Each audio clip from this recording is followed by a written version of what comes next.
Hiya folks, it's Project Tanked, and today is just going to be a video on bristlenose plecs and breeding. So, let's just get the light in there. So, first thing you need is a male and a female. The glare's not very great there, but in that little cave there, you can just make out his tail, is a male bristlenose plec. Now the bristlenose, you can tell, as the name states, it's got a lot of spikes on its nose. What you'll need is little caves. Now you can get these pottery ones, and I got those off Temu because I thought they were quite expensive, usually like £8.99 in the pet shops, but on Temu they're on about £3 to £4. Now the plecs haven't really seemed to taken to that. They've taken to my actual man-made one, which is actually an old vacuum pipe. I just cut it into 3 pieces, glued it together, and stuck some artificial plants on it, a bit of wood, and he seems to make that his home every time, even though once he breeds I'm tipping him over and collecting all his babies. So the female don't have spikes, they tend to be out in the tank a lot more, but the males you won't tend to see as much. They tend to just hide in their little caves. And how the breed is the male plec invites the lady over to his crib, and he puts a bit of Marvin Gaye on, and she goes in, lays her eggs, and leaves shortly after. In regards to behaviour, so what I do is I put the tubes where I can see them, so I can just get a little spot on it, but not too close that obviously it's got a lot of light.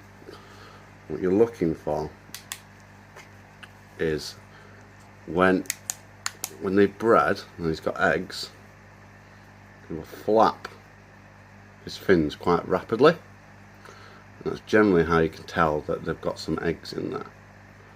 Also, if the females, when they're getting ready to breed, they will become quite swell.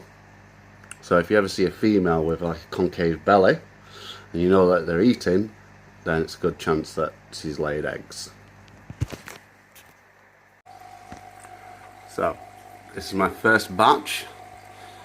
Now when I pulled these out, so when I grabbed the tubes, I had a jug underneath, so I'd slop the water in, just pour the water into a jug, and the bristlenose generally just sticks in there. He's pretty much planted, so you might have to do that a few times to try and get as many babies out as you can. You probably won't get them all, but this is the first pull, and when I took these out, they were pretty much, you know, free swimming. They've been in the tank for about 3 weeks now. I'm loving life. I'm just feeding them the wafers, and they seem to be quite happy just munching all that all day long, and they're also just going around the tank and having an gnaw on the bogwood and anything they can get on the algae wise.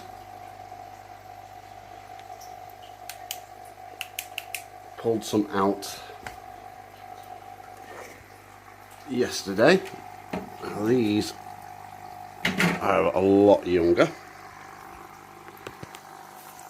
so they've still got the egg sac, so they're wigglers.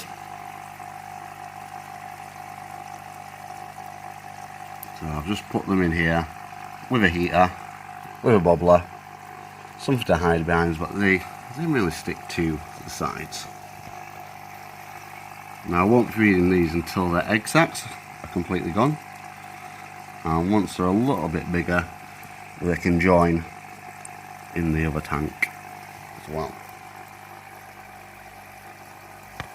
So the plan is to let these guys grow out, probably wait until they get double in size, hopefully start seeing some bristles, because I want to keep a male, maybe a couple of females, trade them into the shop, and I'm hoping to get a male bristlenose, because I've got a very large female in the show tank, but no male. And that's lots of fun with those. And I want to thank you guys for watching, your support, and be good. And if you can't be good, don't get caught.